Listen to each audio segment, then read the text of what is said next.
Magandang araw sa ating lahat mga kapapsi. Ako po ay magluluto ng napakasimpleng ulam pero napakasarap mga kapapsi. Ang ating recipe po ay chicken sinigang. Yan. Yan po ang aking mga ricados mga kapapsi. May gabi po tayo. Hahaluan ko siya ng gabi mga kapapsi. Yan. May own version lang to mga kapapsi ha. Yan. Depende na to sa inyo kung ano ang mga gagamitin yung mga ricados. Yan.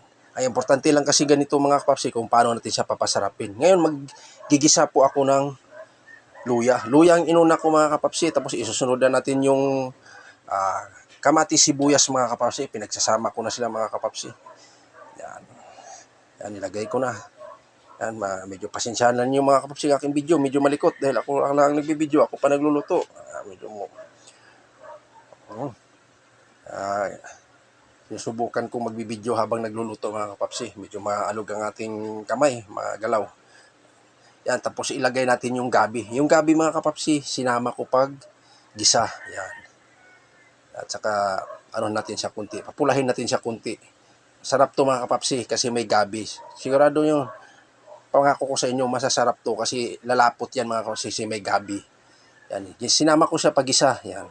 Hindi ko na siya, hinuli. Sinama ko siya ginisa. Tapos ilalagay na natin yung ating chicken, manok, karne ng manok mga kapapsi. Yan, pinatong ko na siya dyan. Yan ang aking diskarte sa pagluto mga kapapsi ng sinigang, chicken sinigang mga kapapsi. Yan. Iba-iba po kasi ang proseso nito mga kapapsi. Basta importante lang kung paano natin siya papasarapin. Yan. Kailangan magluluto ka, mayroon kang mga ideya kung paano mo siya papasarapin. Maglagay po tayo ng patis. Sa meter lang po yung gamit natin mga kapapsi ng patis.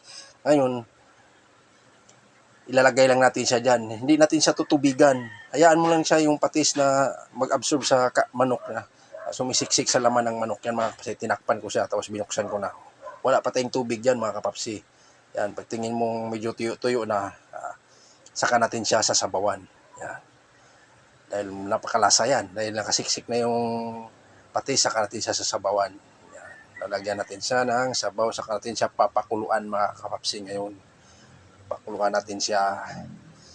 Yan, kulong-kulo na mga kapapsi at tinatanggalan ko na ng sibo. Yan, may sibo na sa gilid-gilid. Tatanggalin natin yan mga kapapsi.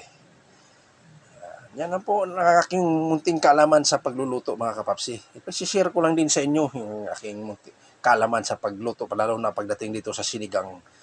Chicken sinigang mga kapapsi. Kulong-kulo na siya mga kapapsi. Ilalagay natin yung talong. Bumili lang ko ng isang pirasong talong. Saka siling haba. Ngayon lang ako nagluluto na yung siling haba. Hindi ko hiniwa. Binuo ko paglagay kasi maasim na kasi yan siya mga papsi. Tapos lagyan mo pa ng sili. Ay sigurado guguhit talaga sa lalamunan mo yan. Kaya nilagay ko lang ganyan. Sa ilang piraso lang nilagay ko. Hindi ko na dinamihan. Saka maglagay tayo ng okra. Yan. Yung okra ko mga kapapsi maliliit. Yan. Yan ang nabili ko sa palengke. Siyempre, maglalagay tayo ng ating chicken powder sinigang. Yan. Sinigang powder mga kapapsi. Lagay natin. Magdala ng lasa.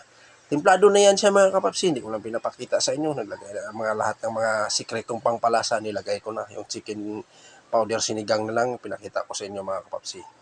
Yan, no? Ang lapot siya mga kapapsi. Tingnan mo. Sira na naman yung diet natin ito mga kapapsi. Nilagay ko siya yung gabi.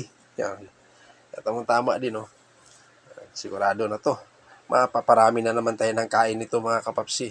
Tsaka ating huling gulay, kangkong. Yan. Yung bandang dulo lang nilagay ko mga kapapsi. Hindi ko na nilagay yung bandang gitna. Yung dulo lang niya. Yan. Yung sa parang talbos lang siya. Yung sa dulo nilagay ko. Yan. Hayaan mo lang siya mga kapapsi. Ganyan lang natin mga kapapsi. Huwag mo nang haluin. Yun lang po mga kapapsi, update ko lang sa inyo at ako po'y nagpapasalamat sa walang sawang suporta niyo sa akin. Si-share ko lang sa inyo mga kapapsi ang aking kunting kaalaman lalo na pagdating sa pagluluto. Ang ating recipe po ay chicken sinigang. Yan po mga kapapsi, titikman ko na at kainan na tayo mga kapapsi. Hanggang dito na lang ako. See you next vlog. Thank you for watching. At ingat-ingat po tayo palagi mga kapapsi. Bye-bye!